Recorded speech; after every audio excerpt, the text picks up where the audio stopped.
शूद्र पशु नारी सकल ताड़ना के अधिकारी।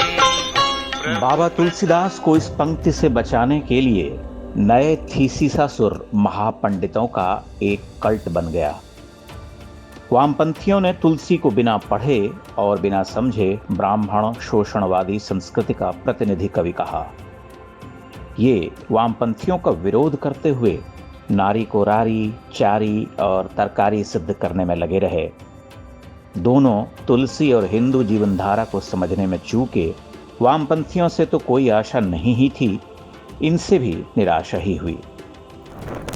जो लोग यह कहते हैं कि तुलसीदास ऐसा लिख ही नहीं सकते थे, यह तुलसीदास की पंक्ति हो ही नहीं सकती, उनमें और ऐसा कहने वालों में कि यह इस्लाम हो ही नहीं सकता, दोनों में कोई अंतर नहीं दिख पड़ता।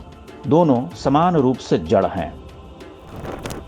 एक बड़ा साधारण सा प्रश्न है कि भरत जैसे धर्मात्मा पुरुष अपनी जननी को ही दंडित करने के लिए क्यों उद्यत थे, और उन्होंने कैकेयी के लिए कौन से कठोर शब्दों का प्रयोग नहीं किया। वहीं राम कैकेयी से कहते हैं, सुनु जननी सोई सुत बड़ भागी, जे पितु मातु बचन अनुरागी। यहां दो बातें हैं। एक तरफ मां के स्वार्थ और अन्याय से क्रुद्ध उसके ही धर्मात्मा पुत्र का धीरज टूट जाता है, वह मां को दंडित करना चाहता है। दूसरी ओर राम धीरज, धर्म और विवेक की पराकाष्ठा बनकर खड़े हो जाते हैं।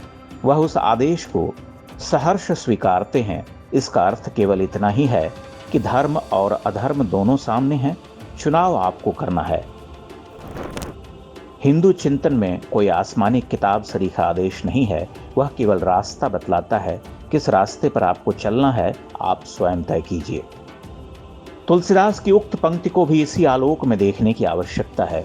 वह कोई साधारण नियम नहीं प्रतिपादित करते कि जहां नारी दिखे वहीं डंडा लेकर पिल पड़ो, किंतु यह अवश्य कहते हैं कि अधर्म करने को उद्यत नारी दंड की पात्रा है। दंडित करना न करना स्वविवेक पर निर्भर करता है। भरत भी भर्त्सनाओं और उलाहनाओं के साथ चुप हो जाते हैं। ध्यान रहे, भरत भी माँ का ताड़ना ही करते हैं। माँ को सर्पिणी कहना ताड़न ही है, लाठी लेकर मारना ही ताड़ना नहीं।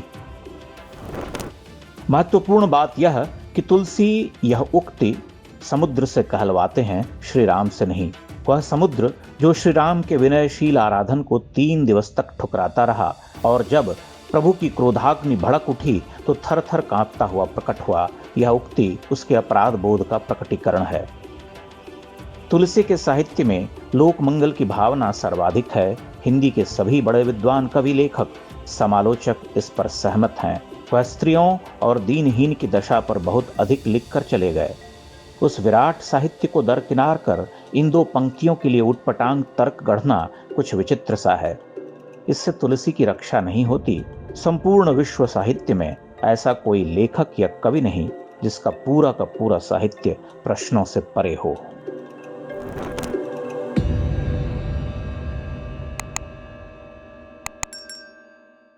इंडेक्स ऑनलाइन के वीडियो समाज को समर्पित हैं। आप इनको डाउनलोड करके जैसे चाहे वैसे प्रयोग कर सकते हैं। चाहे तो आप हमारे टेलीग्राम चैनल से जुड़ सकते हैं।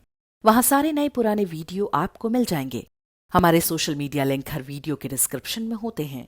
हमारा एकमात्र उद्देश्य हिंदू समाज को जागृत और एकजुट करना है। इसमें सहभागी बने। धन्यवाद।